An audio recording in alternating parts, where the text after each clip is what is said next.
Hola, ¿qué tal? ¿Cómo están? Espero que muy bien. Bueno, hoy vamos a ver la segunda parte de las teorías del desarrollo de los países latinoamericanos, donde vamos a tratar el modelo de sustitución de importaciones, el modelo ISI.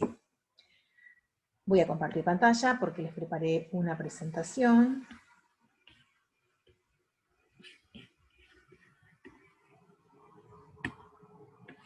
Tienen que estar viéndolo en este momento. Me voy a correr acá para no molestar. La segunda parte. Seguimos dentro de la teoría centro-periferia. Y retomando algo que vimos en la clase pasada, en donde decimos que los países latinoamericanos desde 1940 hasta 1980 inspiran sus políticas económicas a esta teoría, la teoría de centro-periferia, que va a incluir el modelo ISI. Surgieron la estrategia conocida como sustitución de importaciones o industrialización sustitutiva de importaciones, de ahí las siglas ISI, buscando acelerar el ritmo de la producción interna para producir los bienes manufacturados que antes importaban de los países del centro. ¿Qué pasaba? Hubieron dos temas, que ahora los vamos a ver bien, dos temas que dieron, que fue un colapso para todos los países subdesarrollados, en donde tuvimos, porque Argentina estaba también, que rebuscárnoslos solos, porque realmente habíamos quedado sin las exportaciones a los países centros o desarrollados que nos compraban a nosotros, entonces tuvimos, y nosotros también le comprábamos a ellos, tuvimos que reinventarnos y ver qué tipo de estrategia poder utilizar para poder sobrevivir ante esta situación. Pero ¿qué fue lo que pasó? La Gran Depresión y la Segunda Guerra Mundial causaron caídas en las exportaciones provenientes de la periferia, por eso las economías latinoamericanas buscaron enfocarse en el mercado interno. La Gran Represión, recuerden que fue el famoso Martes Negro, que fue en el año 1929 en Estados Unidos, donde la bolsa colapsa de Estados Unidos en forma financiera, repercutiendo no solamente en Estados Unidos, sino en todos los países que dependíamos de Estados Unidos, especialmente los países subdesarrollados. Y la Segunda Guerra Mundial, recuerden que había sido más sanguinaria incluso que la Primera Guerra Mundial, en donde también muchos países se perjudicaron por el tema del comercio que ocasionaba entre esos países y los países periféricos relacionados con los países centros que estaban en guerra en ese momento.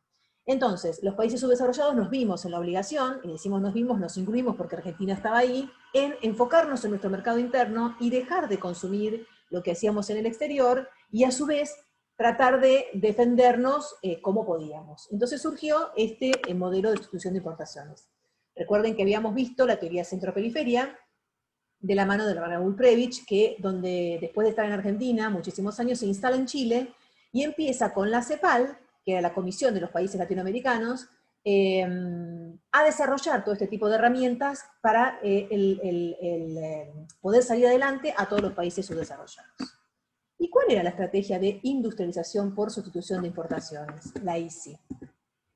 Se dice que durante la ISI las empresas de propiedad nacional empezaron a producir para un mercado local que antes se abastecía de los bienes importados, como bien dijimos recién. Para desalentar esta importación, ¿qué pasaba? Protección arancelaria y subsidios.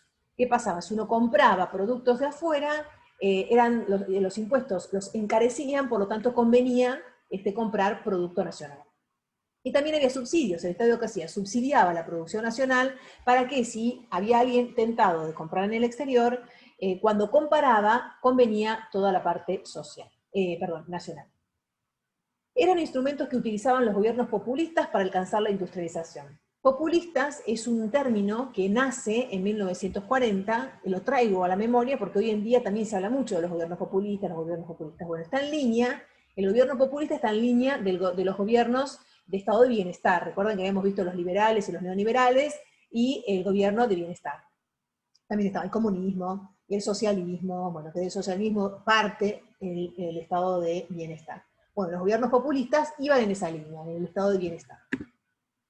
Dos ejemplos de gobierno que se sumaron a este proceso de industrialización, de sustitución de importaciones, fueron Brasil, con el presidente Vargas, y Perón, y Argentina, con el presidente Perón.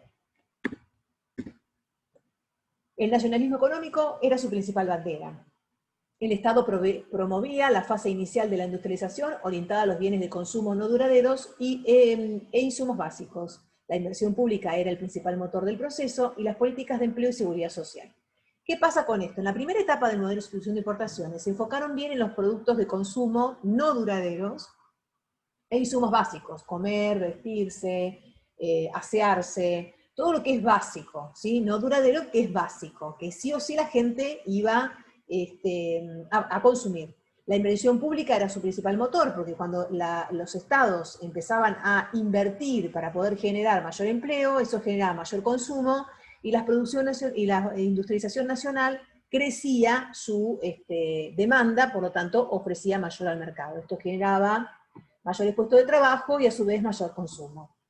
Política de empleo y de seguridad social. También empezaron en esa época a generar todo este tipo de incentivos para el empleo y enfocarse en la seguridad social.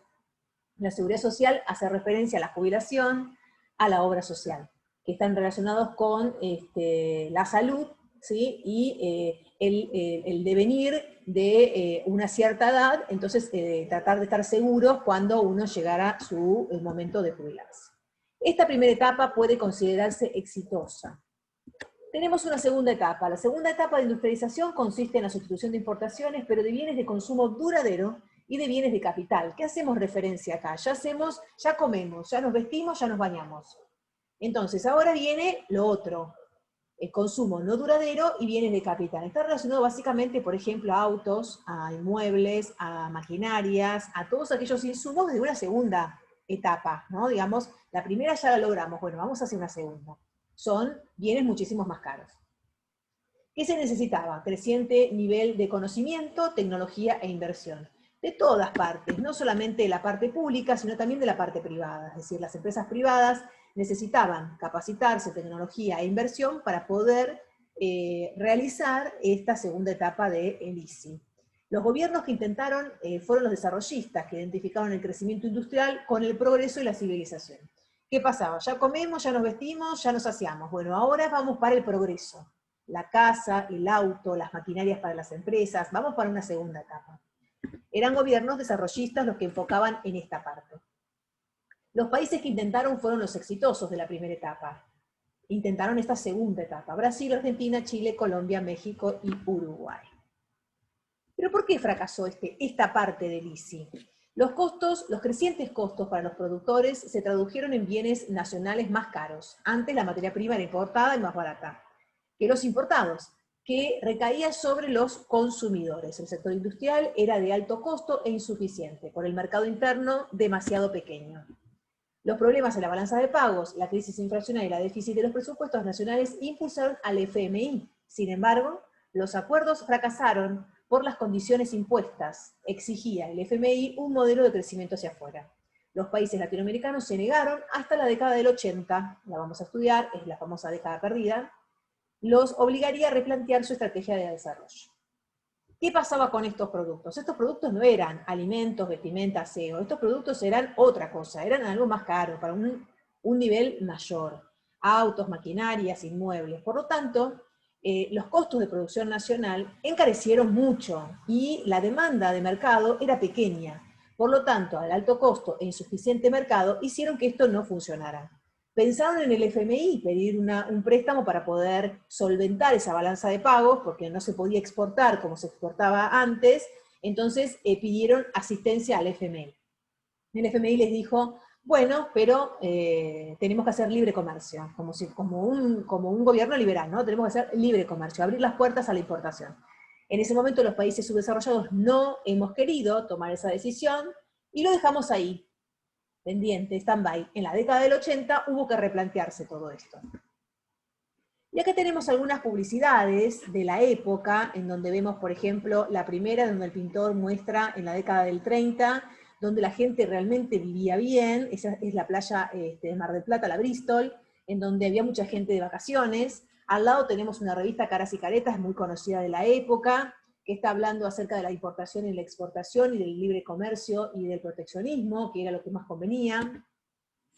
A la izquierda tenemos el famoso Instituto Estatal de Importancia en el terreno económico, en donde fomentaba la creación de viviendas para poder vivir, también gestionaba, se encargaba de comprar mercaderías en el exterior y fue el gestor y comprador de las empresas que se nacionalizaron.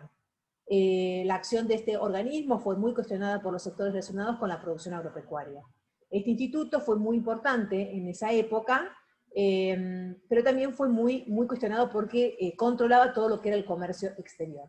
A la derecha tenemos una publicidad que se hacía en un diario, que era de las viviendas, de 1934, cómo se fomentaba la compra a través de los diarios de consumo masivo para hacerse de su vivienda.